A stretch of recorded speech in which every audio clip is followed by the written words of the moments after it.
You're in the right place at the right time. You are on the moral compass. Tonight we have star-studded cast. We've got the alpha male lone wolf, Imperial Vanish. We've got Troy Haywood, the historian, down there with us, the toast of Haynesville.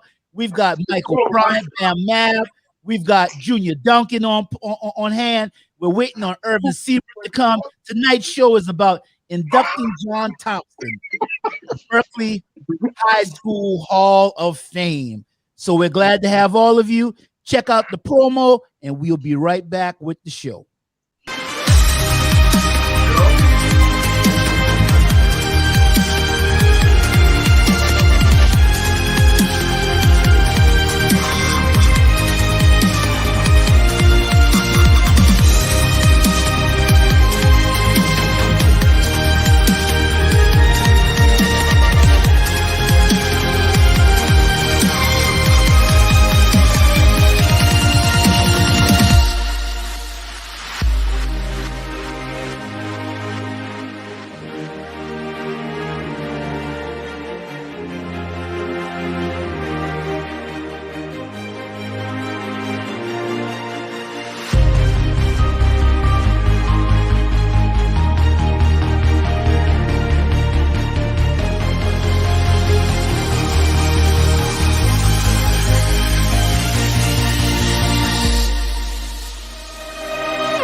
Once again, we want to thank all our guests.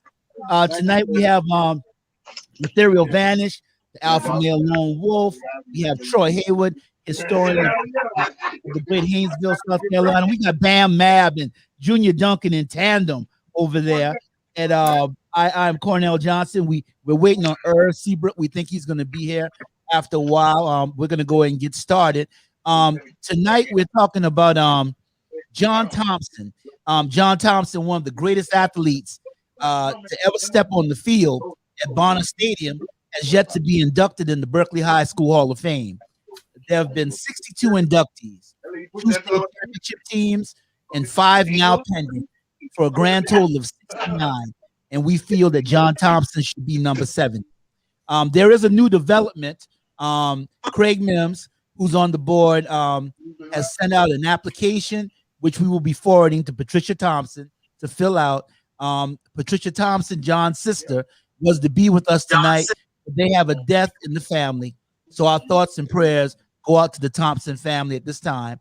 And we want to thank Lothario for doing his spade work this week and getting the criteria for the Hall of Fame. Want to thank Hodrick Porcher that reached out to Craig also to ask Craig, and he also got the criteria for the Hall of Fame.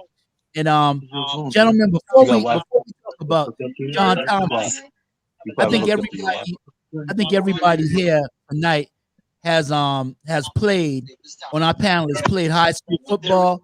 And so I'm going to ask you guys, can you tell us how high school football can take a toll on your body in high school? Well, I didn't play high school football, so I mean, I can't answer that question. I can look at high school did affect, but I mean, as far as physically playing, nah, I didn't play. I'll give you a story. I actually went to try out And after a week of practice, I said, nah, this ain't for me. But you got to remember back when I was a freshman, the JVs practice with the varsity, and I think I got hit by Kelly Shine. And I was like 145 pounds. And I said, clearly, this isn't for me. Yeah, that was my football career. Well, you and I identified because I think I went out there one day. I ate a full breakfast. I left my breakfast on the field, and man, I went in the back of that truck that we came in and sat down in the back of that truck and chilled out the rest of the day until it was time to go home. Jamal always give me a hard time about that, bro. But I wanted to cry when I saw those guys at the pep rally with their jersey on. I wanted to buy a jersey. It's such a rush to watch them, but no, man, we had Ruggles too. So that cat used to just be on my back all the time. But that's another show. Ruggles give me all them problems. But Letheriel, you did play for a little while, didn't you? Yeah, I only played junior varsity, and so I never played at the varsity level. Kind of wish I had. That's one of my regrets. I had a couple of regrets as far as sports are concerned, but that's one of the biggest ones. So, but football is a violent sport, and it does take a toll on your body. I don't care. It takes a toll on your body, even if you're playing at the Pee Wee level. You got concussions, you've got collisions, violent collisions. It's a violent sport. The people who are the most violent in the sport, the most physical, are the ones that do the best. Yeah, we were asking the question. Mike, can you hear me? Yeah, I can hear you. Okay, bro. Mike, the question that we asked just to start the show off was how taxing, can football be on your body in high school? I mean, you can still hear me? Yeah, I can. How much does football beat you up? In high school. Well, I played all the way up to JV until Columbus speared me in my back, and I said, you know what, that was it for that. But I mean, you got to look at where high school and the technology is now to like then. I mean, you used to get hit concussions. They said that was a stinger. You went on in. So back then it was actually worse than it is now. Absolutely. So, I just wanted to establish the fact that, them guys, because we played Sandlot, and, we had people get their arm broke out there. So, the thing was, bottom line is that it's a taxing sport. And so we're going to talk about John Thompson now. And, the first thing I want to talk about how John Thompson was a game breaker. I'm gonna start with you, Letheriel. How was John Thompson a game breaker? I remember because John played. John was a starter at safety his sophomore year, and I remember. I wasn't on the team, but I remember when Berkley, in his sophomore year, they like fourth in the division behind Walterboro, behind Wando. But during the playoffs, I remember him taking one back against Wando, and then I remember Berkley beat Wando 35-7, and he was like all conference as a sophomore. So there are not too many people that let alone make the team as a sophomore, make the varsity team. But this guy playing in the biggest division. I mean, it was 6A back then. He was a star as a sophomore, and so by the time he got to be a senior in high school, like he was all state. Him and Mike Dingle were all state. So besides Mike, there may not have been a bigger recruit out of the Low Country. He was just John Thompson was on the level of Keith Jennings, Stanford Jennings, Mike Dingle. He was that big as a high school star. Okay, thank you, Letheriel. Troy Hayward. Troy, how would you say that John was a game breaker? I would put John probably in the top three. I'm not to be in the Hall of Fame. Is Berkeley. I would say John Thompson's probably the top three instrumental player in Berkeley football history. I mean, John did things I've seen him do on the football field. As kids, we played West End versus Haynesville versus Whitesville, and versus Macbeth, and versus Benton Lane. John mentality on that level was the same as the Sandlot football, man. He played with the same mentality, the same reckless abandonment. And I honestly feel if John would have kept it so straight, John would have been on the level with Deion Sanders, man. I think John actually would have been a Hall of Famer, an NFL Hall of Famer, if he could have actually stayed straight. I mean, at that time, he's running like 4.2, 4.3 speed, 190. You know what I mean? Yeah. Iconic memories for me with John. I think he was playing Somerville, and the guy he was playing defense. He threw a slant pass. John ran 45 yards side by side with this guy. And everybody's saying, "Tackle him, John! Tackle him!" John just running side by side. This guy like he was having a conversation. The guy got inside the 20. John cut in front of him and took the ball from him. Took the ball from him, reversed the field, and ran it back like 85 yards inside the 5-yard line the other way. Never seen nothing like that for my life. I said, he just on a different level. He playing with this guy. He didn't even ever take this guy serious. He could have tackled him at any time. He ran next to him side by side for 40 yards. What is he doing? Tackle him. Never remember it. Might have been the same game, some good game. They kicked the ball off to us. It was a punt. The ball rolling. Sunville players standing around waiting for the ball to down for they get down the ball. John in the huddle with them waiting for the ball to start rolling. John picks the ball up and runs 70 yards for a touchdown. I said he don't even know his level of talent, man. If he took it serious, if he really put his mind to it, man, I honestly feel he would have been on the level of Deion Sanders, man. The things I see them do on the field, not only that, baseball and basketball. I've seen him doing half-court alley-oops to John from the wing in basketball. Him and Rivers and the rest of them guys. He was just all around a stud, man. And like Lothario pointed out, as a sophomore, you talking about a 15-year-old kid, all conference over 18 years old and 17 years old. His first year of varsity, he was all conference. I think he led the conference as a sophomore in interceptions. And followed up, for the next 2 years. You know what I mean? He was a player that showed up every game. And, in certain plays, they would put him on. I think he would be even more of a threat if they would put him on offense with his speed. But John was just coverage man, lockdown safety. And if you broke through, John sticked you. John came with the hammer. He wasn't just a coverage guy. John actually came with the hammer, man.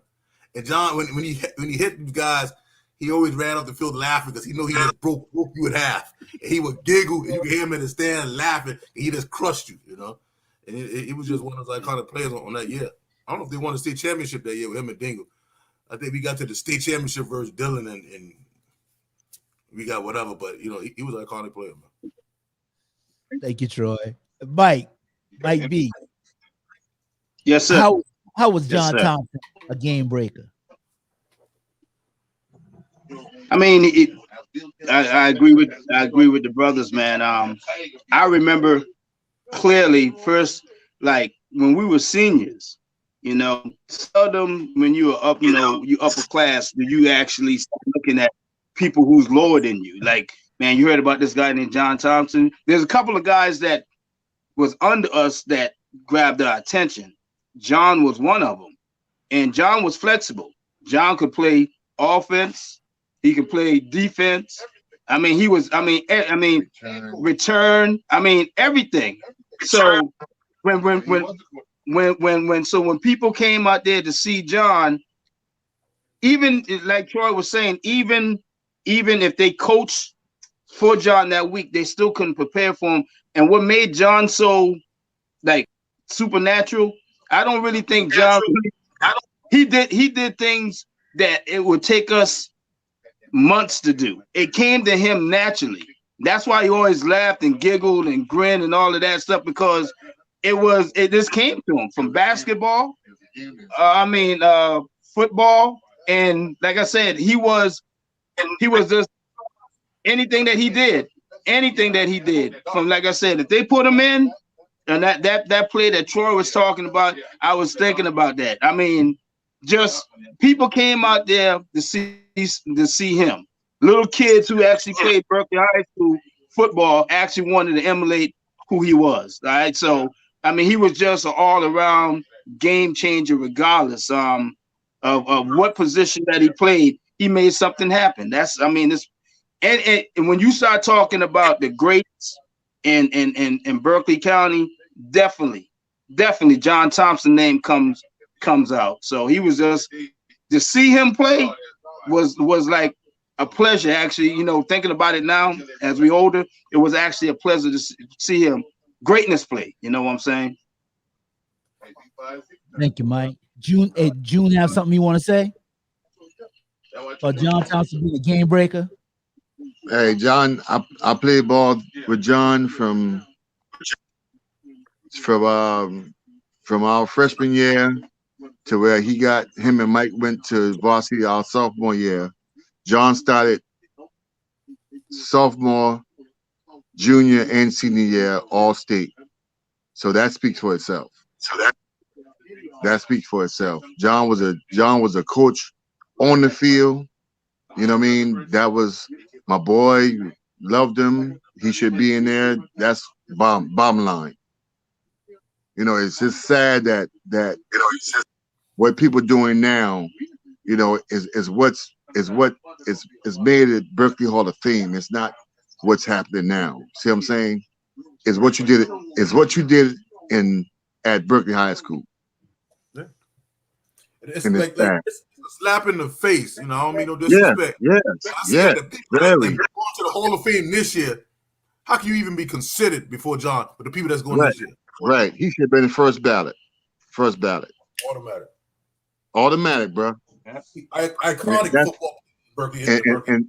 And that's why I say that this Berkeley Hall of Fame thing is biased. It's a bunch of crap. You know, it's not real. It's what he did at Berkeley High School. It's a joke. Speak for itself. I think just like, I don't know. Not to step on nobody's toes. Right. If you're there, you know, congratulations. But if he's not a part of it, nobody should be a part of it. If he's not a part of it, the whole thing is a joke. Exactly. I agree with you, Troy. The whole thing is a joke. I agree with you, Troy. A fucking kicker? The kicker, they put him in the Hall of Fame. You all think I'm trying to be funny? That's Cadillac. That's Cadillac. Yeah, that's Cadillac. Hold on. He come here. That's Cadillac. Yeah. Well, I know that's Cadillac. But Rome, you got to mind you on the podcast. Well, yeah. Everything all right. I'm not in control of my language. I was just saying a little while ago, I went to school with a fella, and he graduated in '96, and they put him in the Hall of Fame, and he was a kicker. A kicker. Unbelievable. A kicker. Let me get on that. Yeah, John should be number one, hand down, first one in before anybody who got in there. But yeah, Span should have been before half them people in there too. My brother in the top 5. Yeah. My brother should be top 5. I'm Bassanio Span. Harold Span should have been top 5. What's going on, Span? What's happening, dude? My brother should be top 5, but I don't know how they run this thing, and I don't know how they do it, and really don't care. But fair is fair. Fair is fair. My brother Harold Span should be in the top 5, guaranteed. Not because of who he is or what his name is, but how he played and what he done. I don't know how they rank this thing or how they get people in this thing, man. But it's not fair. It's not fair. It almost seemed like it's who you know. Or what you've been doing. How does the process go? Are these individuals nominated to get in? How the process even? Who all on the board? Come on, ask who all on the board and who's on the board committee to put these people. Do you have that? Do you have that? I sent you one time. Email you sent me about the board. You probably gonna ask a question. Yeah, about the selection criteria. Yeah. I can read it if you don't have it, but go ahead and read it there because I know there's a selection. Okay, so the Berkeley High School, right? So there's a selection criteria, and I got this from the Berkeley Hall of Fame, and the only credentials that are on here, it says students must be out of school for 10 years. You have to be a graduate of Berkeley High school graduate, earned a letter in multiple sports or exceptional performance in one sport, distinguished recognition such as all region, all state, and you have to have good standing in the community. It is the good standing in the community that you can only make an argument. You can't make that argument because one of the things that I noticed was that, and I use the O.J. Simpson analogy. You know that if O.J. Simpson had been convicted of killing Nicole Simpson, he still would have remained in the Hall of Fame. How your life is now? Get the fuck out of here, man. No. I'm talking about. So the good standing is relative to right now, or good standing when you was in high school. How is that broken down? What I'm not understanding. Good standing. That's what I'm saying. It's all subjective because good standing. What does good standing mean? Good standing mean anything. You know what I'm saying? And that's what I'm telling you, that because this Hall of Fame, in my personal opinion, is mirrored off of Canton, Ohio, and Cooperstown for baseball. And what I'm saying is that O.J. Simpson, he was in the Hall of Fame. If he had been convicted of 2 counts of murder, he still would have remained in the Hall of Fame. Yeah, because he'd already been voted in. So a good standing, yeah. And it's because of what they do on. So when you put something like a good standing clause on there, what you're doing is that you're casting judgment, based off of people's morals, basically of your own, because let's say if John Thompson, is not in there because of activities after, so what? So what? Who's to say, if it's something because of Father, no, John has if it's drug use, felon, right? No. So he a felon. So right, that's what I'm saying. If he's not a felon, he ain't a felon. He even if he was a felon, even if he committed a crime, that's what I'm telling you. That's why I brought up O.J. Simpson. Even if he committed a crime and was a murderer, O.J. Simpson, he still would be in the Hall of Fame. And I think that, right. Yeah. I'm not saying he committed any crime. And I think that if morally I'm good enough to play on Friday nights and pack your stadium and sell your tickets and change your game, then I kind of agree with and I agree with you because we had that talk before we got on the show. I agree with what's been said so far is the fact that if you're not going to put John Thompson in, then you don't really have a Hall of Fame. Because John Thompson was, to me, I grew up with him, playing marbles with him, and just like Troy made me laugh because he always had that laugh, when he get the edge over you, and he used to crack those guys in the field and laugh after he hit them. He was a headhunter, and he just had all these intangibles, man. He was, Troy was talking about that speed, and he was a big ticket athlete in a small venue. He had the intangibles, and we can't. Pointed out something for me that of course I didn't play with them. I didn't realize, I didn't understand. I always thought, just to understand that John may have been uncoachable. I always thought John did everything off pure talent, off player instinct. I didn't know he was in actually calling plays or calling defenses in the huddles. I thought everything he did was a natural ability, was straight instinct. Because some things he did was so unorthodox. There's no way if they punted the ball, you let them down the ball. You don't pick the ball up and take off with it. You don't run alongside the man and choose not to tackle him, but rather strip the ball from him. Stuff like that we did in the background. We play in the backyard, we play with each other, and you strip them. You strip the ball. You don't tackle. I just take the ball from him. And stuff like that. You see them back in the day bait quarterbacks. He'll let a receiver get behind him, knowing that he can outrun the pass and go get it. I mean, things like that. I didn't think that Coach Moody would actually his ability to tell John to do these things. I felt that John did all these things of natural ability and his background his him doing he stand like football with us, and being that he's had the talent, I'll let you run 10 yards down and know I'll run you down. You know, he could read. But you need to point out that he was coaching on the field because he knew, you know, that even goes even more to say why he should be in the Hall of Fame. We had Dynasty Hustle Burden. He chimed in. He said it's a popularity contest. Yeah. So that's what my brother said. He said it's a popularity contest. And so now I move on to the second question. I don't think it's a popularity contest. I think it's who they want to and where your standing is now and how you can represent Berkeley currently. Not how you represent Berkeley when you was in high school, but how you can represent Berkeley currently and your current status. Because it can't have anything to do with what you did on the football field. Yeah, because I mean, there wasn't anybody more popular than John. Yeah. Mike, that's about it. I mean, there wasn't he was all. Yeah, the Friday night stage was never too big for John. It just he always had his game face on. He always came to play on Friday night. And that leads me to this question. John left everything on the field.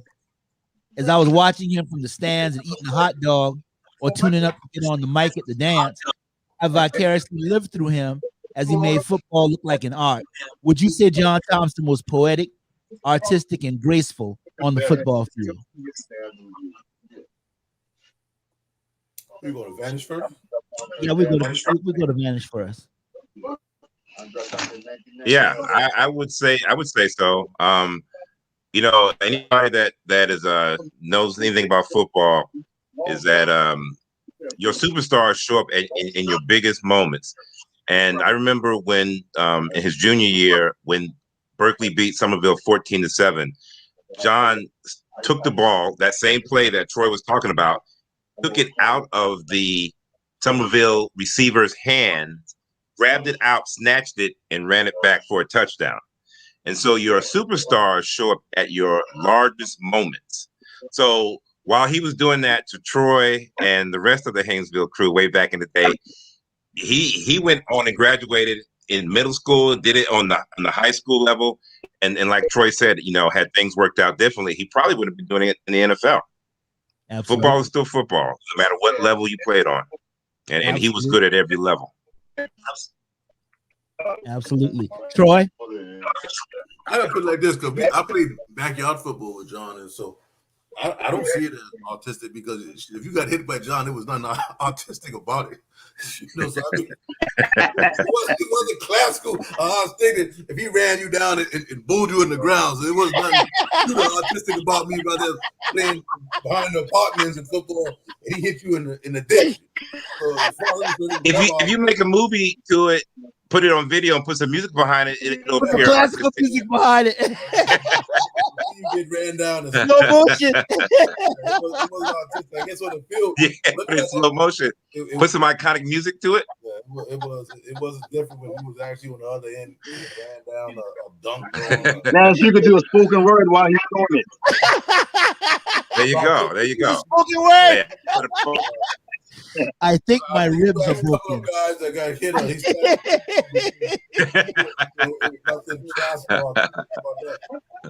but rather downright embarrassing what he did to you, or how he did it to you. Dynasty Hustle Burden chimes in again. He says, meaning this day and time, we all know Thompson was prime time before Sanders. And I always made that argument too, that John was on prime time before Sanders, because I said the difference in the two was that John would hit you, like you guys were talking. Deion ain't about to hit nobody. You know, Deion didn't intercept the ball. No, Deion couldn't tackle. No, Deion couldn't tackle. He wasn't trying to tackle. But John, Deion used to hit a little bit in college. No. He didn't do it in the NFL. John hit you a little bit in college.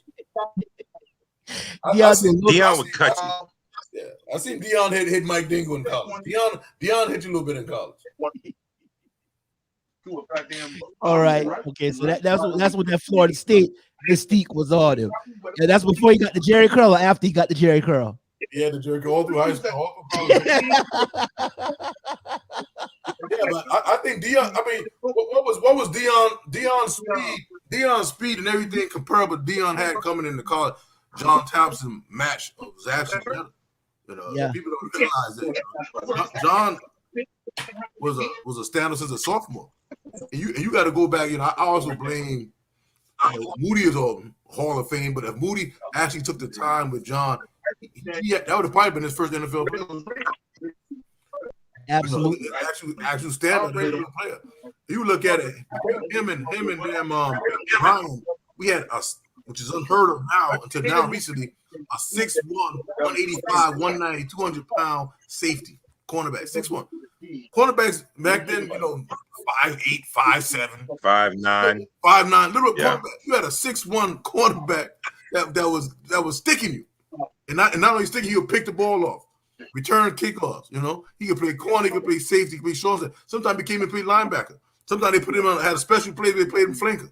You know, so I mean, he did it all. Yeah. Absolutely. Mike, No doubt. what's your answer to that question? Would you say that John Thompson was poetic, artistic, and graceful on the field? Yeah, no doubt. And Troy brought up something that we talk about all the time. If you're back in the 80s, I think Jerry Brown, when he came, he really exposed real good coaching, and he put people that needed to play. I think that's who did his thing every day. Guys, they didn't coach this all natural. Now, as far as he is, I look at John playing football like Michael Jordan, Dominique. Those guys, when they get the ball, they don't know what they're going to do when they're in the air. They just do it. You don't practice that. And so when we lost Mike, coming back in now. The connection was kind of bad. I got Jamal down here, I think, but Jamal ain't got his camera turned on. Who? I got Jay, and I believe that's Jamal. Yeah, he was there for a minute. Yeah, he was down there, but then saying his mic is turned off. I don't think he got his camera or his mic turned on. But and that's the way I look at John Thompson, man. He was, he was the one to give you ooh and ahs. You talk about, talking about it how in the world. 37 years we done been, well, me and Troy, been in school, and we still own the on about I know where this guy run by on the side of some looking at him laughing by football, and that's, you don't practice that. That's poetic, That's just something that like wow. And as we pass on and we keep those stories alive, those are the stories that people want to keep on talking about. Yeah. Absolutely. I asked that question because he did look. He did. Troy made me laugh because Troy said, "Wasn't that poetic about getting bulldog?" But it's true though. But to watch him, man, I remember. He used to have this thing he did where he'd be like waving his arm around when he was running. I remember asking somebody, I said, "Man, why he always doing that with his arm?" They said, "Man, he moving so fast, he about to lose his balance." And I had to laugh. I said, he's about to lose his balance because he's running so fast. Because that's not a problem I ever had. But but watching him, man, it was just like I thought that if you took the sound off and you put some classical music on it, because it was like poetry, man. The brother really was talented. I mean, like I said, you couldn't emulate, you couldn't practice that. When you seen Dominique coming in the hole, when you seen Rain Man did what they did, I mean, when you seen Peyton the Sugar Bear, how he danced on, you couldn't, them guys sit there and be like, oh, how I'm gonna do this and all of that. I mean, it was, like I said, it was poetic justice, and you put, and this is the same thing back in the day. On the Sunday films, play that music, and them boys are doing their thing, man. And me, definitely, John was definitely that guy. Absolutely, you're fading out a little bit, Mike. we having trouble. We Let me having give a you little let bit me of give you problem. an example of something. Just for a minute. Just think about this. If you can go back into our modern day today, right now, and you can put together a recruitment tape of John Thompson, all his highlights since he's been in 10th grade on the football field. Who wouldn't recruit? He'd be a top 3 recruit in the nation. Think about it, he didn't have the exposure nationally back then. He might have been a parade All-American. I don't even know if John's a parade All-American or not. I know he was a South Carolina State All-American. Just imagine with a 4.2 speed, career interception, maybe 25 in high school, tackles, come on, man. And it's just his fair side. Back then, when I remember being in you didn't have 6 foot safety. You didn't have 6 foot cornerbacks. 5'9", 5'10", 5'11". Look at like Darryl Green. Darryl Green 5'11", 5'11". You have cornerback was 5'11", 5'9". You didn't even have the big wide receivers. Prototype safety back then. And it's still, to me, it goes down to coaching, because you go back to we had a 6'3" safety in Ryan Stewart.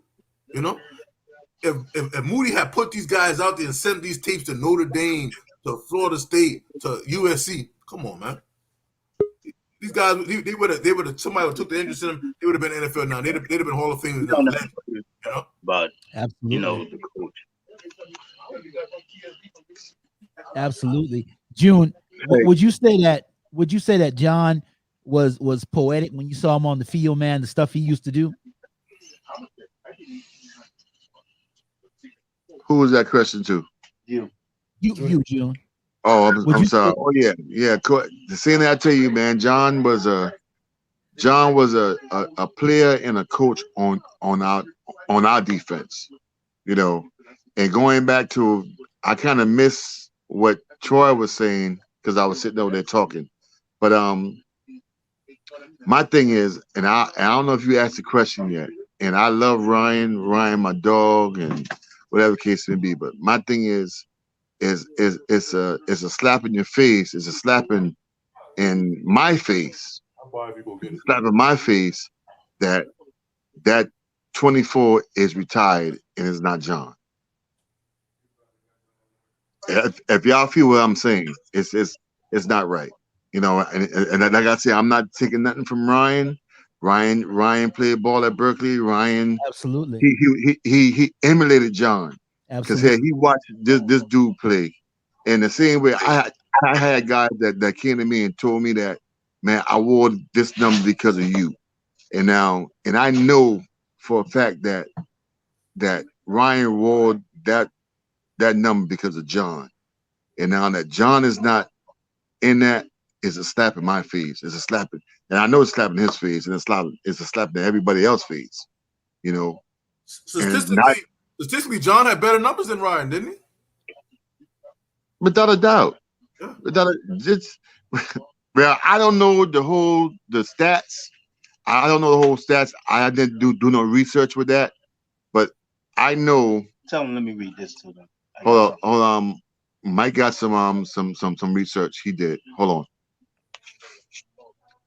So I went on Berkeley High School Stag Superlatives for football, and so that's basically, and this is the irony of us talking about this, because they got from 1953 to 2010 football who went to the Shrine Bowl and who went to the North-South All-Stars. Okay, so I started in 1980 to right at 1990.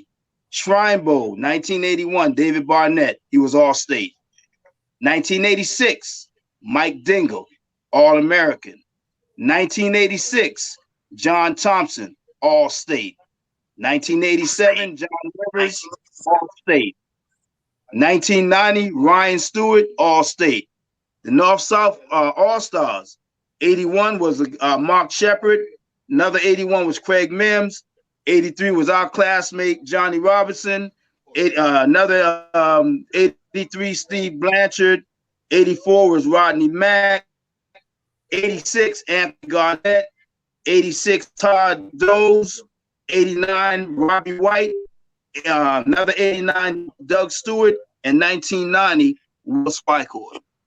Those are what they got So it's ironic and crazy that we are talking about John Thompson not being in there, but when they talk about the superlatives, they got him already in there.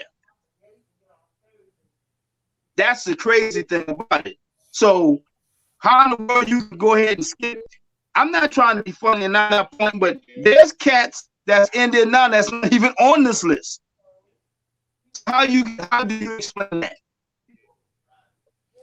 Do me a favor and call the people that's going to the Hall of Fame this year. No, don't do that. Shit, okay. We don't want to. And the thing is, and I said, all the people that's going to Hall of Fame deserve to be. But my point is, if how can these people justify in their mind that I supposed to be here and he don't? And so, see, so not. But the point I'm making, the people that's actually being put into the Hall of Fame should be also the people that's speaking out saying, why is not John Thompson here? Not just us, but the people. You know, this guy have better numbers. When you get up on that platform, you should be going up there saying, why is John Thompson not here? Not just us, but the minute that's going in today, you know it. You heard about him. The thing was going in this Hall of Fame, seen John Thompson play. And you know a fact that you did not have an impact on the game like how he did. And yet you're going to accept this award and he didn't. Come on, man. And you know, and I can understand your frustration because that's one of the reasons why we had this show. I think when Junior and I spoke about it, Junior and I said, you know, if someone, you know, when they vote you in, you in. But now the main crux of this show is just to say you guys need to put John Thompson in. That's just the main crux of the show. And to say that you can't overlook him because too many of us saw him play. We saw the stuff he did. And you can't look past him. You can't. And we feel like really there's really no Hall of Fame without John Thompson. And there's no Berkeley High School Hall of Fame without John Thompson. And the number I put up, if you want to write and tell them how you feel about John Thompson, there's the email, Berkeley Hall of Fame at yahoo.com, or you can call 843-509-8427. That's Berkeley. I think we should take an ad out in the Independent. I think we should take an ad out in the Independent. Berkeley Hall of Fame is a joke without John Thompson. Straight up joke. How can you justify John Thompson not being in the Hall of Fame? Vincent, one of the top 10 most iconic players in Berkeley football. Fullback, and he was on. Talking about John Thompson, Mike Dingle, David Barnett, Ryan Stewart, Rusty Williams. What's my cousin name that went to USC? Kevin Ripper. No, I'm talking about the one that played for 49ers. No, the one that played a wide receiver. Yeah, the quarterback. He played a quarterback at Berkeley. He was a wide receiver for San Francisco. Him and his brother or his cousin played in the NFL. Bruce Ellis. And Andre. Andre is going in this time. These are iconic players in Berkeley football. You know, iconic. And you know, and most of the time, which is sad to me, most of the time, the most iconic players is always offense, 2,000 yards rushes, and this and next thing. But we ain't got like maybe 4 or 5 iconic defensive players. I mean, that was just shut down corners before there was a certain day ever called a shutdown corner. You know, I mean, somebody lights out. You know, Rodney Mack was one of them. John Thompson. People don't remember what's the boy named 30. I think Rodney Mack Johnson, AJ. I don't know if you remember AJ on that 81 with David Barnett. AJ was straight up knock your block off. You know exactly. That's what I told them guys earlier, man. AJ was John Thompson before John Thompson was John Thompson. AJ, yeah, I'm telling you, 5'8", 5'9", and didn't have a problem knocking you backwards. What I'm telling you, John Thompson. I mean, AJ was the one that went to Clemson that didn't ride off of Barnett tail coop. You know, that actually got to Clemson and started 3 years. You know, at Clemson. And if they wouldn't have gotten in that trouble with that situation, AJ would have probably made it to the league. AJ was a beast in the ACC. AJ was a leading tackle in ACC at Clemson before he got into that trouble. They said that. So Laura Manigo asked a question. My sister Laura, she says, "What do you do in a situation like that when you have 2 people with the same number from the same team, deserving of retirement, and the number needs to be retired. How is that handled? I've been on it. I've been on it. When you say retired, I mean they still use 24, don't they? I don't think you I don't think you really should ever retire. I don't think they retired. I think at least not retire in the sense that nobody gets. I don't think the actual numbers retired, because I think they had a 24 last year. Do it for me, all right? Yeah, exactly.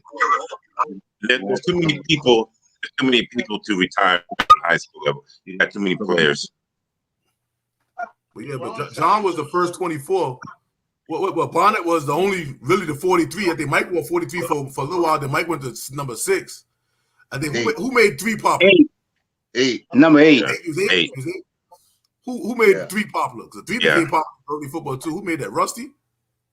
Yeah. Rusty. Yeah. So. And Cornell, Jamal, I think Jamal was trying to come back on. Mike was 44, wasn't he? Yeah, I got him. I got him in. Mike won 44 and 8, I think. Mike won number 8 and 44. No, he wore 43. Yeah, he wore 43. 44. Yeah, 43 because the Bonnet number. 43. Yeah. He wore 43 and 8. Yeah, 43 and 8. Yeah. Mike was iconic too now. Mike did some stuff on that field that was unreal too now. Yeah, Mike did a lot of stuff. Mike did a lot of stuff. Mike was a man amongst boys. You know what I mean? I think Mike was a great dude, but Mike would have made a standout NFL. Mike should have been playing linebacker, man. Mike should have been. Mike should have. Well, hey, you gotta remember. Yeah, that all cut in, but he did. Excuse me. I'm sorry. I didn't mean to cut anybody off. But go ahead. No, you talking. You got the floor. Yeah, go ahead, June. I can't tell. But anyway. Anywho, Mike had more exposure because of his position.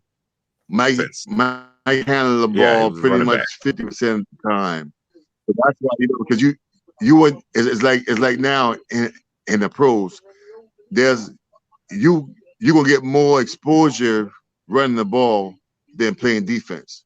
But John made a difference on both sides of the field, as in football, as in defense, offense, and special teams. If Moody had played John in the things that they do now, like running a low what's it called? Low 3-back thing. The Wildcat. Man, it'd have been a whole lot. Berkeley would have won the state championship, or would have made it further if they had used Teddy's son, DJ, against Somerville, instead of just let him play wide receiver. Let him play tailback or quarterback. You know what I mean? It'd have been different. But they're not using the people in the right way now. You follow what I'm saying? Yeah, we got Brown back now. I might get a little better with Brown being back. Yeah. Yes, sir. Yeah. Yeah, but Mike was a great player, but he got more exposure because he handled the ball 50-60% of the time, because we ran the ball. It wasn't no passing. He wasn't passing the ball back then. That's how we lost the state championship, because we was trying to run Mike so much. You know what I mean? Them boys did their research. They wasn't gonna let Mike beat them. And the sad thing about that, we had John Rivers at wide receiver, a 6'6" wide receiver that nobody could cover, uncoverable. Right. On paper, we were much better than Burns. That's Jamal. Burns on paper. Yes, Jamal, but he's been trying to come in, but I don't know. His device is not connected. Let me see. Yeah, he got things he got to say too.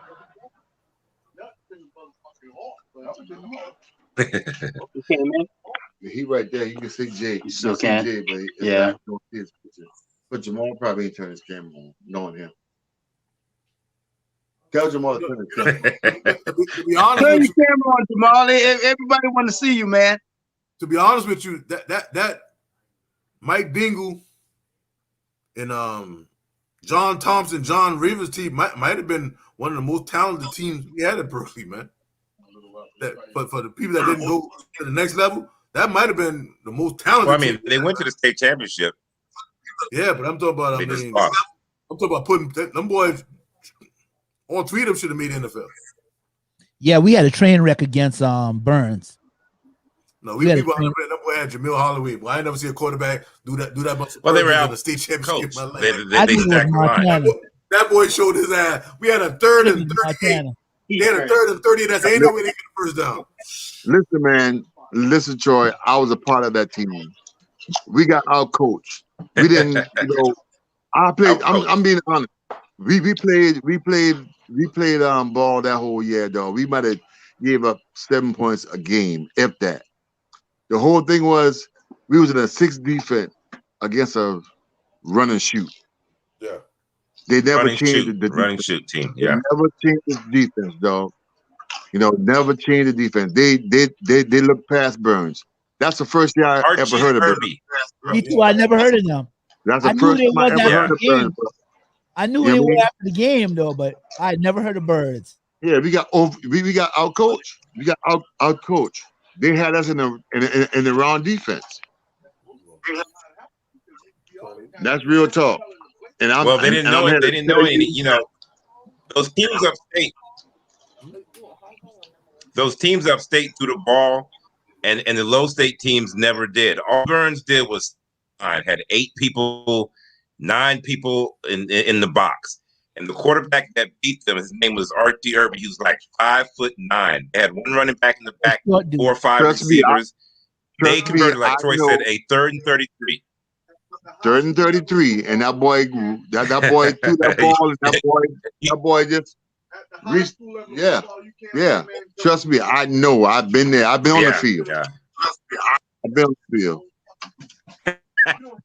Larry Gibbs says, "I feel that Coach Moody wasted. We were in the stands. You won. So Coach Watson was a better coach." Yeah, I mean, Coach Watson was Coach Watson, man. We know the reason why Coach Moody. Watson was too humble, man. He a God man. Too humble. He could have been still. Watson to have 11-0 JV team, and them same team at the varsity, it'd be 5-5. And that's what we did. And that's what that 1986 that 1986-87 championship was Watson, but you was 10-0. But you was 10-0. Yeah, we were 10-0 JV. Yeah, these clowns. I'm dealing with some cones. I'm dealing with some clowns, man. I got Kuwait that's down there. I got Kuwait. Yeah, I got Kuwait. Oh my God. Jamal, can you please turn your camera on, sir? Well, I'm already in, so my camera won't come up. Jamal, what's going on, man? Nothing much. What's going on? Everything's good, man. Listen, what you got to say, man? We talking about John. You played with John side by side in the secondary. What you got to say about John, Bubba? Absolutely. I heard a lot of the stuff that everybody was saying, and I mean, to see it, you had to believe it. But playing with him was a pleasure, especially with Junior and all the other guys too. But John, despite all that too, he was humble in it too. He was very humble. If you talk to him, he didn't act like he's big headed or anything. Not around me. I don't know if anybody can vouch for that or whatever. But he was always humble in the fame. Even though he was that good. But when it comes to the Hall of Fame, and I've heard every perspective, different perspectives, which he deserves to be in it. But I'm just going to go outside the window here for a second. So what if he was a child molester or serial killer? And would we have this conversation? I just want to make sure we get it right. Everything coming home. Are we looking at it the right way? I think John deserves to be in there. He hasn't done anything only to himself that he doesn't belong in there. He didn't do anything to anybody. He didn't kill anybody. He hadn't done anything outside of the box. Only person John has hurt is himself. And with that being said, he should be in it. No doubt. No doubt. That's what Jamal. That's what I was saying about the criteria earlier. The criteria is mirrored off of Canton and Cooperstown, and there's no clause in there. Like it should be a sports thing, and that's why I use O.J. Simpson fame forever. Even if he had been convicted of those 2 crimes, he still would have remained in the Hall of Fame. That is correct. That's right. So to me, that criteria is bogus. Bogus criteria. And I heard about Span and countless other guys that deserve to be in there. So you got that right. Those guys, but like you said, I don't know who the people who's on the board that picks this or whatever. I hopefully something changes or they understand that, you just don't look at one side of it. You got to look at the whole thing. And based on the criteria that they set, John deserves to be in there. The other one's probably not so soon to be in there, but I'm not knocking anybody from being in it, but John definitely deserves to be in it, and like countless others as well that have been mentioned.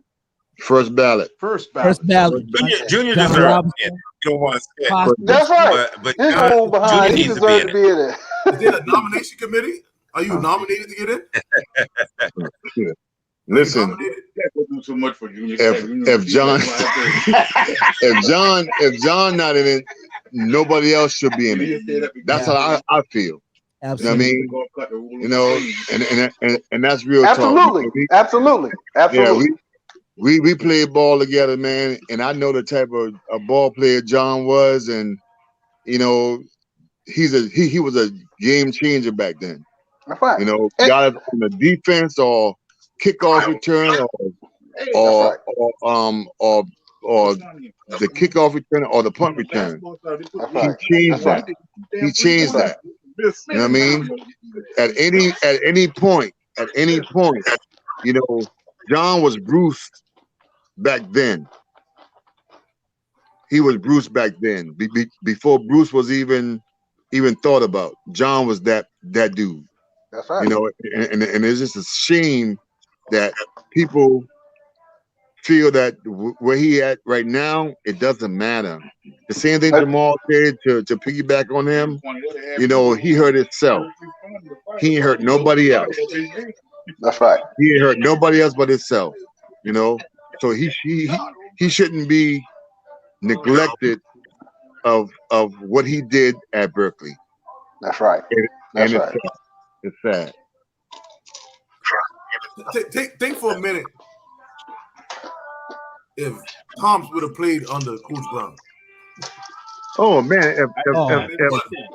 If Coach, listen, Troy, don't mean to cut you off. If Coach Brown was there back in the '80s, man, we probably had 30 championships. That's right. We would have locked it down. Just think about it.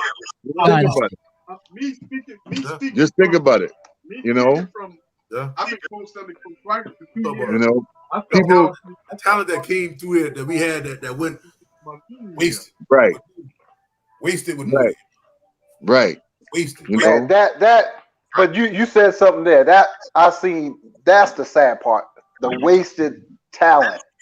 Right. That never, matured and never went further than they did. It's just crazy. Right. It was coaches picked and choose who they wanted to go, and they work with those people and I guess endorse those people to move forward. And other than that, you would have to get it on your own. Just go for it. And right. And I feel that the people that play with John, that know John, that's who's in there, should be the spokesperson too. Exactly. They should be the spokesperson. Say, man, John should be in the Hall of Fame. You know, That's right. regardless of what. You know, there's no way anybody in our When that day class. they said to a teacher, I shouldn't be here if John is. right. Come on, John. Yeah. Right. But it's good to see that everybody appreciate it, because I'm telling you, I appreciate it. You know, seeing him, it was great to see. It was. Yeah, It really was. look, I appreciate playing ball with John, football, basketball, Football, that's a right. little bit of baseball. I baseball. appreciate him. You know, yeah, the same way Mike said, you know, John will laugh, and that's what right. he was a humble. He's a humble right. dude. That's Humble right. dude, man. You know, you never know it. You could never know. You would never know when he's mad. You know, he's just that humble dude. You know what I mean? You know, he just laughs, cat, whatever. That's right. Exactly. But when it's time to strap up, when it's time when it's time to dribble that ball, hey, game time. A different face. Animal. Animal. You know what I mean? He was an animal on every aspect of that game. You know what I mean? Go in a different direction. You know, I don't know how true it is. You know, about IMOM, you've heard of different rumors or different things that John may have not done at halftime or whatever. You know, you heard the rumors of this and that next thing. But just imagine, even like they said, he hurt himself. Imagine nobody else. Imagine if he was nobody else focused on his craft. If he had the culture that'll push him, he had the outside. We wouldn't be talking about Deion Sanders today. He had the outside influence that got him to where he is right now. That's my thoughts. That's what I'm thinking. Right. But you know what I mean? Me and John was close. Me and John still close. Me and John. That's right. Every time I see him, everything good. But if he had somebody to push him and said, John, don't do this, don't do that, and you know, blah blah blah. Hey, it might have been a different thing, man. It goes to show you that all he really cared about was football during football season. That's it. This man, you could use this player that would have put your high school on the map. Yeah, it's like he played that game just to get out of something, you know, because he lost his mom back then too. So you gotta figure that too. People don't know that. Yeah. People don't know that. Imagine you losing your loved one, your mother, at 17 years old or 16 years old. You know what I mean? And you got people entice you to do this, that, and that. You ain't got no common sense. You got common sense, but you're not thinking, you're not really focusing on what. You just want to get by. You follow what I'm saying? It's a difference. Yeah, but even back during that time, it was a different mindset with the older adults when it came to the kids. Right. They didn't give them the tools to be successful, like saying, you know, save your money, do this, go. It wasn't those type conversation. It was like, oh, you got bumps on your face, you need to get you some type. Type, something like that. Jamal, you ain't had no. Hey man, no, this is about John Thompson. This is about John. Let's talk about John. He gonna bring that up. You, Troy, and Fantasy had no bumps on your face back there. Troy is a squeaky clean. I know that. Stay clean. Yeah, I had responsibility. Baby Boogie back.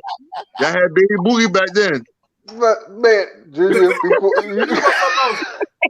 John Thompson. Even back then, if you had AAA, I mean, what do you call it? The football leagues they got now. Somebody that could have picked him up. What do you call it? John, you said AAA. Boy, Troy, I'm sorry, man. AAA football. There's no way. You not saying me? You got your AAA card, man. AAA card.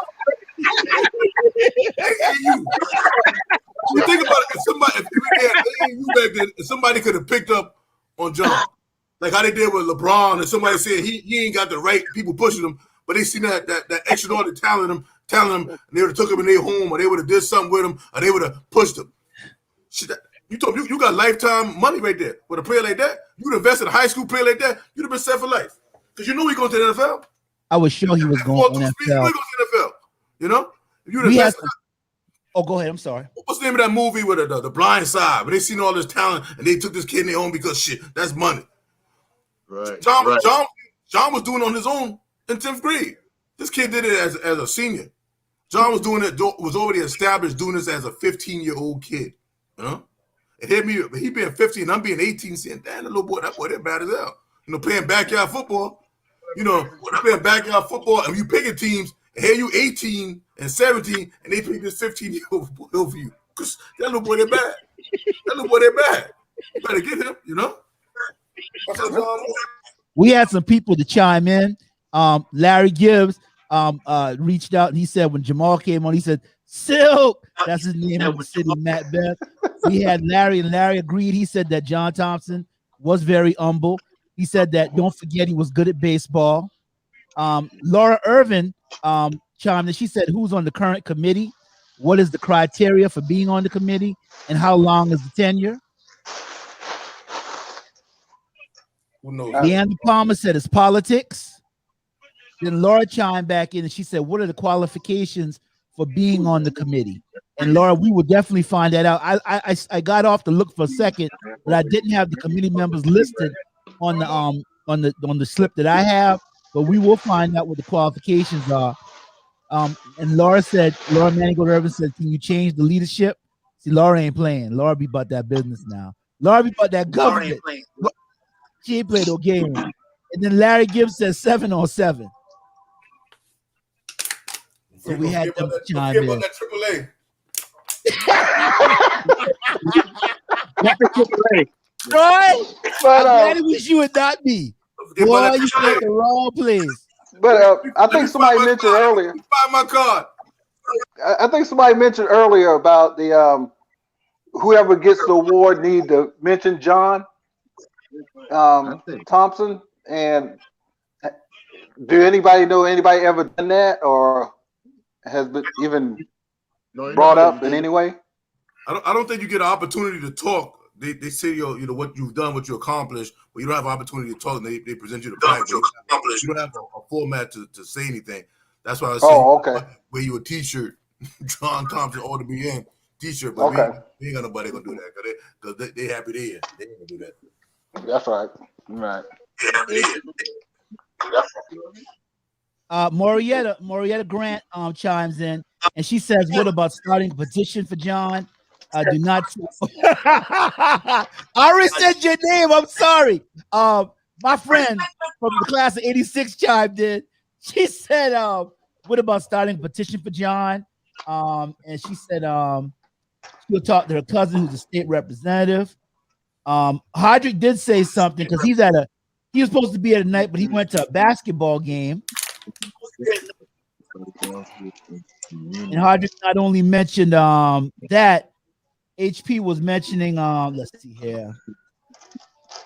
Yeah, HP said we need to write up, we need to do a write-up. They meet at the school to nominate the Hall of Fame. He said a protest. And he said also if they don't nominate the 84-85 boys basketball team, because we've been passed over the last 3 years. 84-85. 84-85. Huh? Who's on the 84-85 basketball team? That was Rodney Mack.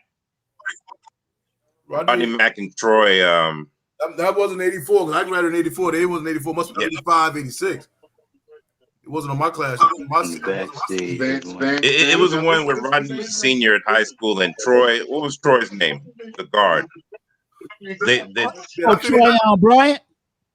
No, I think that was no. It was they just had some at the high school recently. Rodney Mack, David Shine, Eddie Chisholm. That was the 85 team. That was the 85 basketball team. 85, yeah. That was 85. Yeah, no, them boys went to state, but 3 of them boys failed out for the playoffs. They don't want to mention that. You wrong, man. You so wrong. Yeah, we was pretty sweet Wrong. until that second semester after January. And 3 of them couldn't play no more. Truth be told.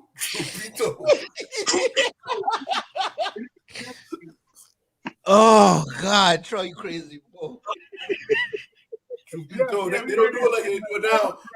We ain't gonna report the report cards after basketball season. Back then they wasn't playing. The report cards came out. You wasn't playing. You wasn't playing after January. The report cards. Oh God. Oh. Leander Palmer says Troy vanish. And Larry Gibbs said winners suck. Yeah, when just look like a coach. He looked like what's the white guy? Something like the white coach. He looked like a coach. He wasn't no damn coach, man. You talking about the white shadow? White shadow, yeah. He looked like a coach. One year, Berkeley had the biggest team in the state, but I was a freshman and couldn't do nothing. Melvin Lawrence, Witherspoon, who else? Something Lawrence. We were 6'8", 6'7", 6'7", 6'5", 6'3", and he couldn't do nothing with us.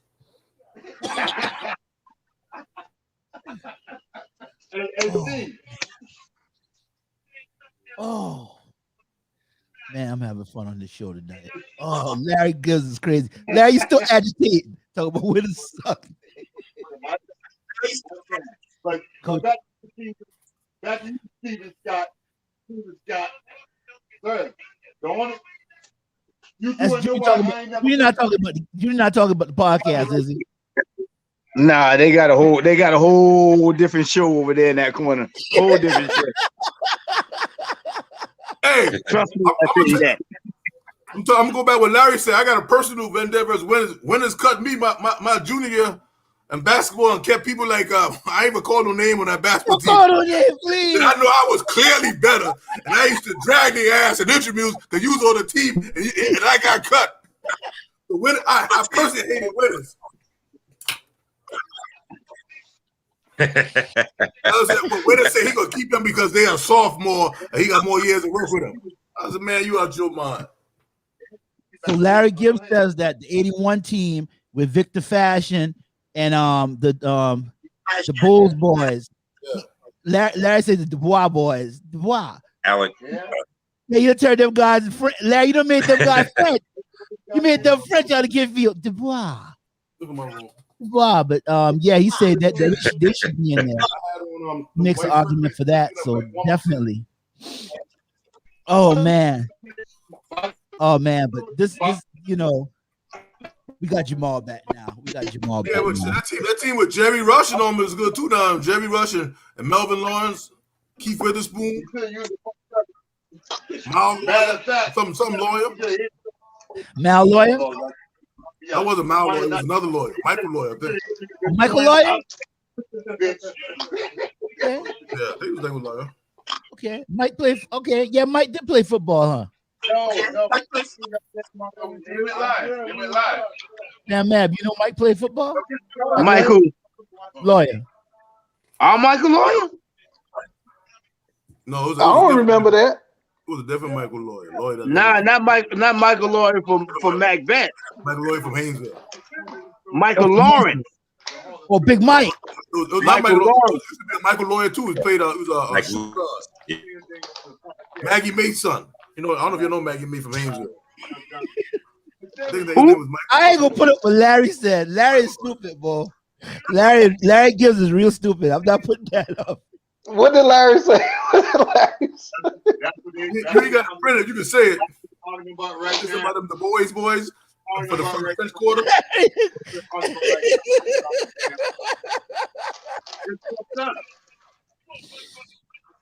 Oh, Larry is silly, man. But yeah, man. Yeah, that's the main reason we came on the show tonight, man. Hey, don't boy don't say a lot. Which quarter be bad at football? 2 9s or damn flinger. I think he was one of the first flinger. No, Bernard Copeland. Copeland was bad. Yeah, Copeland was nasty too. Now, As he do now on that ball on the end of the round. when I was getting the pictures from You couldn't choke his jock. You couldn't choke his jock, bitch. All day long. Hey, you may want to put the beep on, man. They like I said, they got the uncut show on around this corner right here. it's unplugged back there. I am.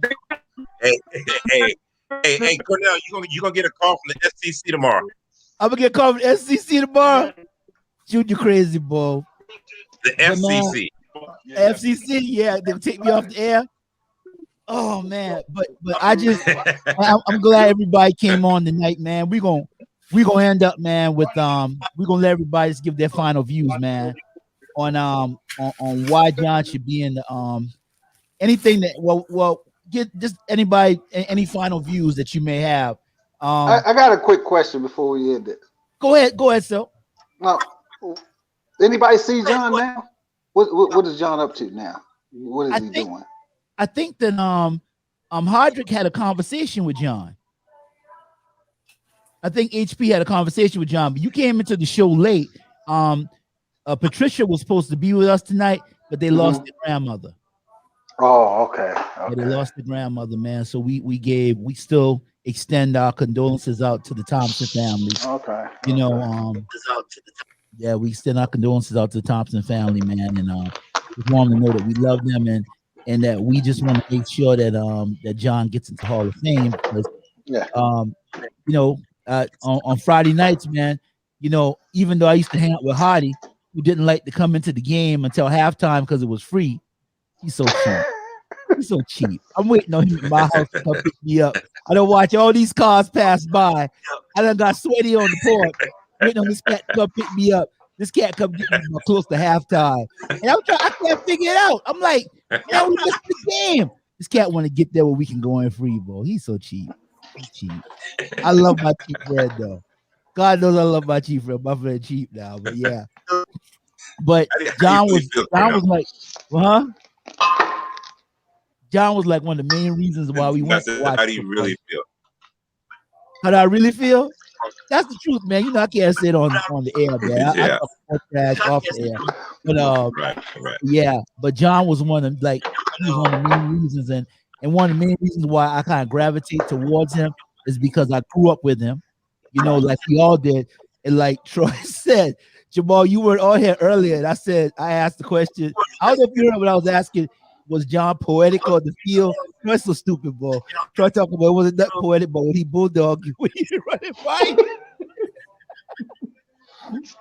He would do that. He would do that. I've seen him do that. I didn't play the high school level, but we played backyard football and sandlot football. Oh, you caught a slant and you thought you was gone. The younger boy ran you down and kind of moved you to the ground. But it was what it was. He was fast, man. He was real fast. He was fast. And then you know to be 18 and this 15-year-old boy ran me down and then and tackled me, then got up and giggled. That's him. That's him. That's him. You know, that's him. Yeah. I can still hear that laugh, boy. He had the crazy laugh. Somebody Troy, said because you couldn't jump the fence like him. Larry Gibbs said that to you, Troy. But some people said that Larry played behind apartments with us. Larry lived in Haynesville. Then Larry know. Right behind the apartments, right behind the door. And you mess around, you go into the big ditch. Now you said John got awards in college too, right? You said at State. Somebody said that. I don't even know what John did. No. Man. John didn't go to State as a football player. I think he tried out, but I don't think he played at State. I think John went to a junior college out in Oklahoma. Where he said he stayed a couple of weeks and came back home. And then somebody else recruited. He went there for a couple of weeks and came back home. So he bounced around a little bit, but I don't think he actually got any real playing time on the field, man. Oh, okay. Tyrone Simmons said, "What's going on, Jamal?" Oh, nothing much. Nothing much. It's good to hear. No, it's good to see everybody, man, and I'm glad everybody's staying safe as well. So let me say this in closing because I need to go get something to eat. You know, people waiting. And in all honesty, I can honestly say I don't feel that maybe 10 people that I feel could actually justify themselves being in the Berkeley Hall of Fame other than John. The other people that are there, it's a sham. You can't justify to yourself being in the Hall of Fame with somebody that was clearly more talented than you, got more accolades, and the showmanship he did on the field that people actually came to see. We got people that's been nominated to the Hall of Fame that I don't even remember being on the field, to be quite honest with you. I read their stats, what they did, when they went to college, what they did on. I didn't even know that because they didn't have the showmanship. They didn't even stand out on the field. As a fan, we didn't recognize what they did. You know, they wasn't a player that stood out to say he's a dominant player. You wasn't even dominant doing your area, and now you're in the Hall of Fame, which is crazy to me. Whereas a person that dictated what happened offensively and defensively on the field, what happened, John Thompson, is not. What he did outside his life or whatever has nothing to do with it. This is Berkeley High School Hall of Fame. This isn't Berkeley Lifetime Hall of Fame. High School Hall of Fame. What you did between the ages of 14 and 18 at the high school is what you're being judged on. Nothing else actually matters.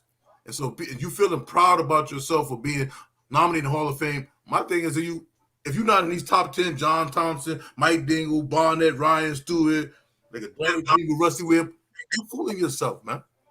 You're doing it because you maintain a certain style of living or you don't have any kind of issues that you're going on in your everyday life right now. It's not basically what you did on the field. Be completely honest with yourself because you got a Letterman. A Letterman only means that you had to play a quarter, man. Think about it. The letter, all you had to do is play a quarter in basketball and football, right? Or 9 innings in baseball.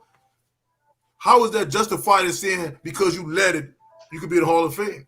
To me, Hall of Fame means you was at the best at what you did during that period of time. You were the best, not only at Berkeley, but in the conference, in the state. That should make you Hall of Fame. Not because you led it, not because you went to college. Because a lot of times, these kids that was even better than you, they didn't have the academics to go to college. But you wasn't a better athlete than them. You wasn't a better person than them. You was in a better situation than them. That should not make you a Hall of Fame in my standard. But a person that dominated the position, that was a fan that everybody came to see. Me as a 22-year-old, 21-year-old, 20-year-old person, I came back to see John Thompson play football. You know, I wanted to see what John was going to do this week on the field. You got people that are saying he was a soccer player. You got to really? I'm like, really? How can you say this guy plays soccer as a Hall of Fame? And well, John? Troy.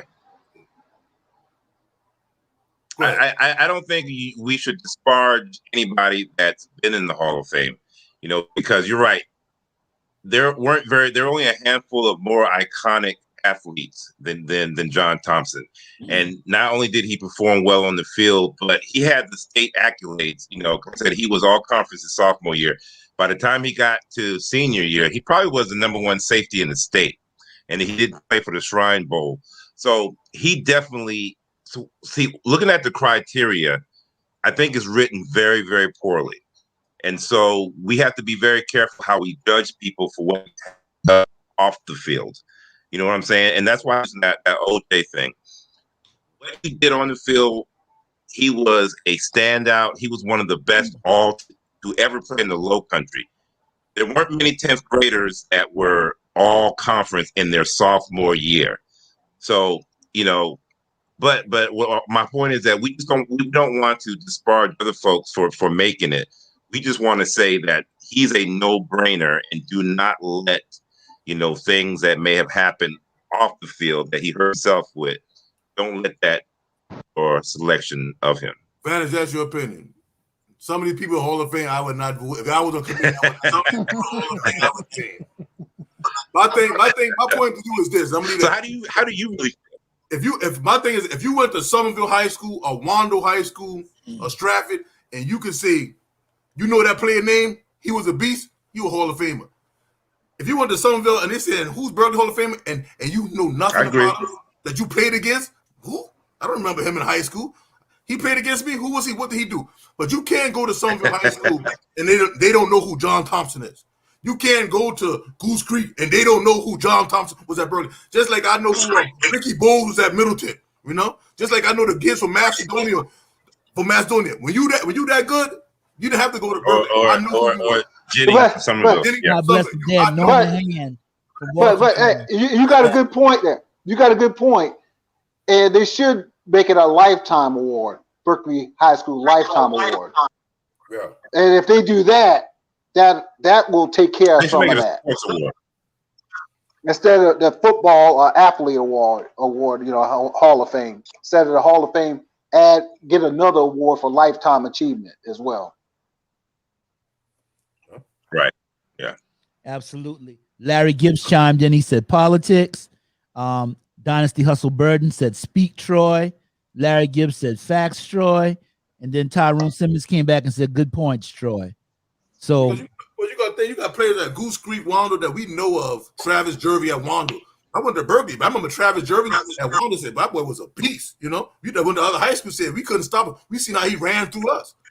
That guy is a beast. That's Hall of Famer. Somebody that left an impression on you that you said when you played the music, gave you that wow factor. Wow.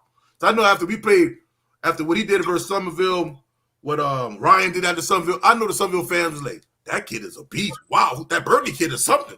You know, that's Hall of Fame to me. You know, somebody I'm gonna tell my kids, but I'm not gonna tell my kids about you was tell my kids you were Hall of Fame. I don't know. I don't remember him. He played, but I don't remember him. I can tell my kids, Derek Bingham, Ryan Stewart, John Thompson, man, them boys were woo. They were woo. To me, that's a Hall of Famer to me, man. All time great. Not because you all time great don't make you a Hall of Famer to me because you let it. And back to you, what you said, Vantage. Yeah, you want to be nice because they made it. You want to get them a feather in their hat, but come on, man.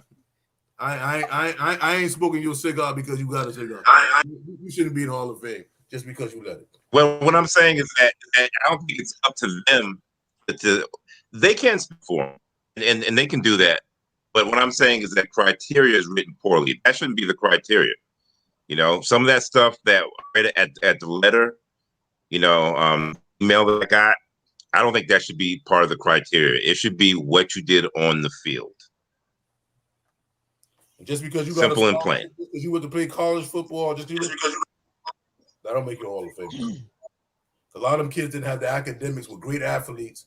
They didn't have academic, couldn't go to college. That shouldn't hurt them for being a Hall of Famer. What you did on the field, what you did between the white lines, should make you Hall of Famer. Not what you did outside of this next thing, because we got the legends that we still talk about. Yeah. We got Hall of Famers, and we said, when did he play? What year did he play? You got to read the small print to see what year he played. But if he a Hall of Famer, it should automatically jump your man. Oh, he was on that. He was on that 94 team. Some of these guys making Hall of Fame. I said, when did he play? So I mean, that's just me being an old Berkeley fan, father of Berkeley sports, and you stand out. We got some of these players that wasn't even in the paper. School didn't come seeing that. How about Terrell Palmer? Is Terrell Palmer Hall of Fame? I don't think he is. I looked at the list. I don't think Terrell's in there. So. Palmer should be a Hall of Famer for basketball at Berkeley. Well, compared to some of them other people getting there, he would be, Yeah, Palmer was nasty now. Yeah, he had that wow factor, Yeah. Laura Manning Palmer and Thompson probably had the highest verticals I can remember seeing. Oh, yeah. When I played. Like John Thompson, 40 plus. Him and Terrell had 40 plus verticals easily. Is Rodney a Hall of Famer? The dunk of basketball. John Thompson, dunk of basketball. Who? Rodney Mack. Yeah. Yeah, Mack. Yeah. Rodney Mack was the defensive player of the year, like in his senior year for the Low Country. So he had that wow factor. Rodney should have stayed with football. But people don't remember Rodney only played 1 year of organized football. It was the defensive player of the year. Yeah, he would have went to pros, definitely. Yeah. Rodney should have played football in college. And I think he'd have been in the NFL a defensive lineman. Coming off an edge rusher. Yeah. I think he was a tight end. I thought Rodney Mack was a tight end. Oh, he was a defensive end. He's a lineman. Rodney Mack? He was a defensive end, yeah. He was in high school. Yeah. Rodney Mack was a tight end, I thought. Yeah, he played on the 84 team. No, Rodney wasn't no tight end. You're thinking of Rodney. Yeah, he played on the line, defensive line. Okay. And on the 84 team, the team that went to the lower state and lost to 85. Hartsville. 85. Okay. Roddy didn't graduate in 84. Yeah, 84, 85 team. 85 team. Okay. Laura Manigo Irvin says that assessment is not disparaging. I don't have a problem with calling people out who are standing in the way of others. You know, man, like I said, you know, if they call you to your Hall of Fame, of course you're going to accept it. You know, you're going to say thank you out there. But you know, at the same time, you look at some of the others that had made it. That's when in the 1960 Summer Olympics. I'm going to accept that. John Smith. Yeah. And Dynasty Hustle Burden says, ask the 7-footer. Yeah. Somerville's Jeff Ralston about JT. Yeah, I remember there was a big kid at Somerville, like you said, 7-footer. He wasn't very good though. He wasn't very good.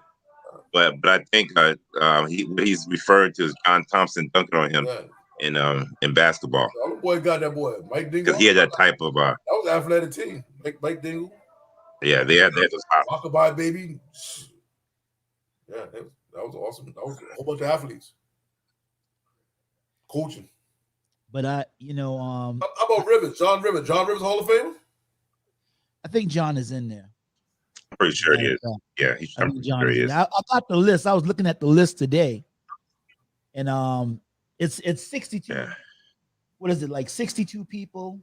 With the 7 and 2 teams. I think the 1960 and then Irvin's state championship team is in there. Those 2 teams, and there's 62 81 people, coaches and players. And then now there's the 5 that are being inducted this year. So that's going to give them a grand total of 69 after this year. And so I said that John need to be number 7. Okay, I got a question for you. Wasn't the 94 team that went undefeated?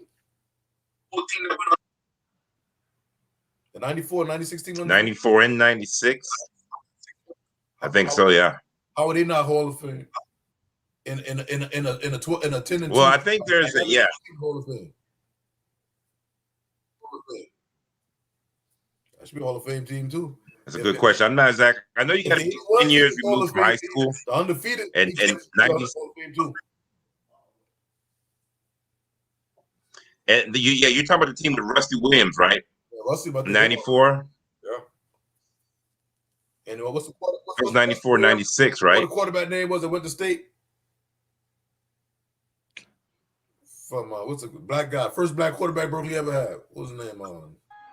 He went to play for South Carolina State. With you. What's the guy's name?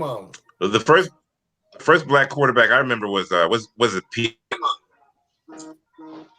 Didn't Pierre play quarterback? Yeah, but I don't. But Pierre was he like the first black quarterback that I can remember? Pierre didn't play a whole season, did he? I don't think so. I'm not sure. I think he did. I think he started the whole season. For Moody? But yeah. Wasn't for Moody. Must be after Moody left. Force was coach. Yeah, because I think Moody's last year was.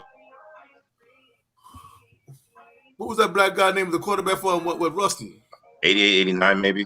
Oh my God, what that guy name? I'm looking right at him. He went to South Carolina State. He played football at State. I don't remember.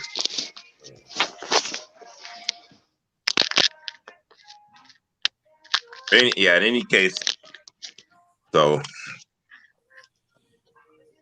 Tom need to be in the. He needs. We got Kalani Kelly. She's chiming in. She said, "Are you ready?" So I don't know. She might be texting the wrong people. Yeah, I think so.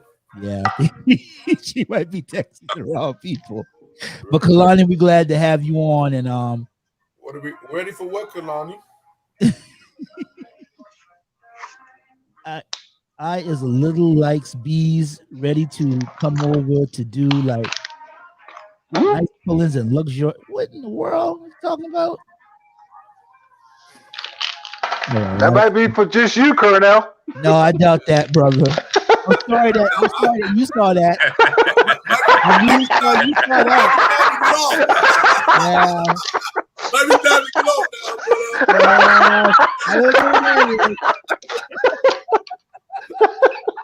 Boy, I Just tell got you another what. podcast, huh?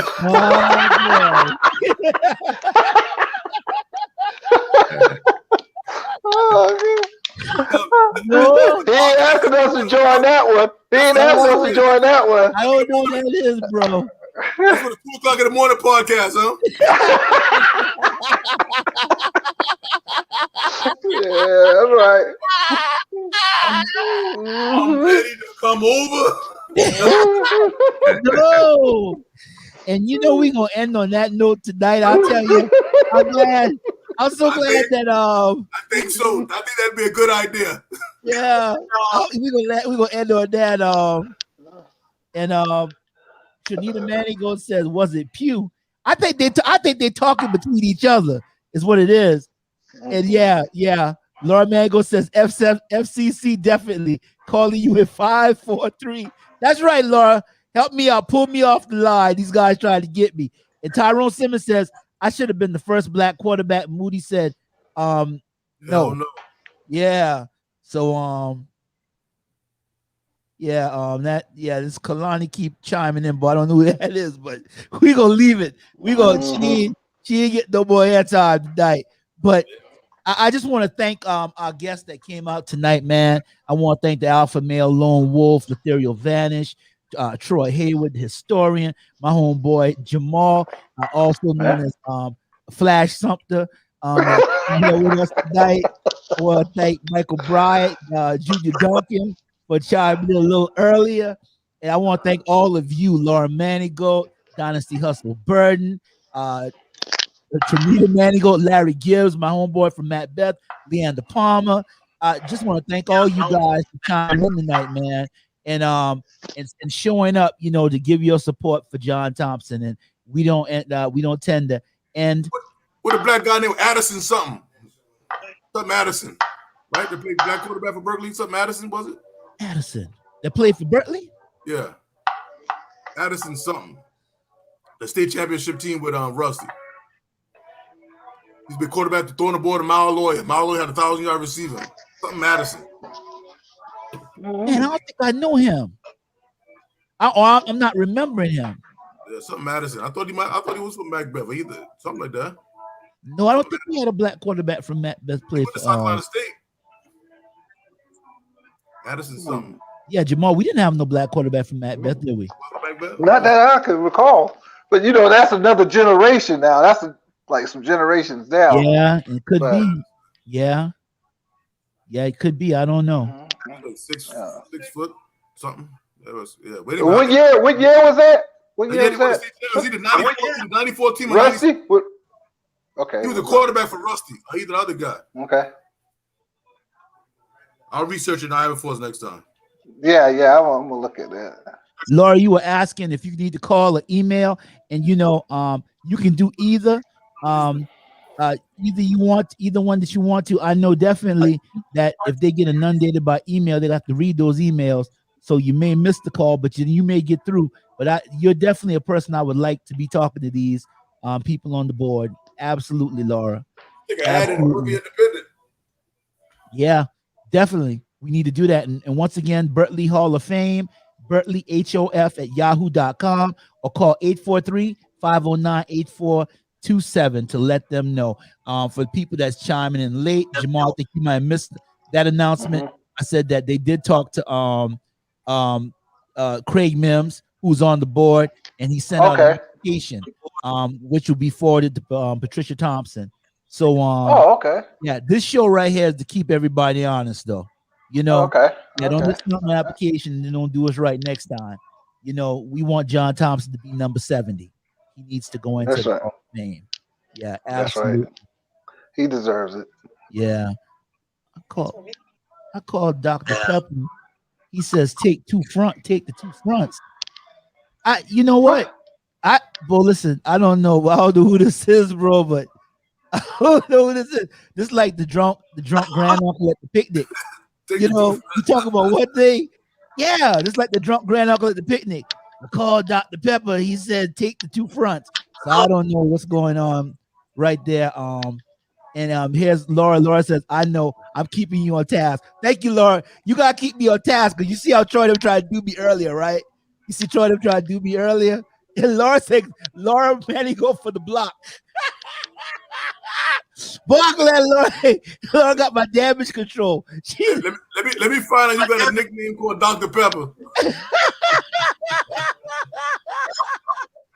Dr. Pepper is not my nickname. Let me put the disclaimer out right now. That's not my nickname. That's not my nickname. But hey, you know, Mom. All right, man. All of y'all that chimed in, man. I'm so glad I'm so glad to have y'all, man. And listen, John Thompson needs to be inducted into the Berkeley High School Hall of Fame. And we're gonna end it on that tonight. Thank all our guests. Thank all of you. Have a wonderful night. Until next time. Chime in tomorrow because we got Brian Glaze Gibbs tomorrow. Brian Glaze Gibbs at 2:00 tomorrow. He's gonna be telling this story. He used to be the enforcer for the notorious for Fat Cat Nichols, the murder and money group. So he's got a good story to tell. 2 p.m. tomorrow. But guys, y'all have a wonderful night. Until next time. All right.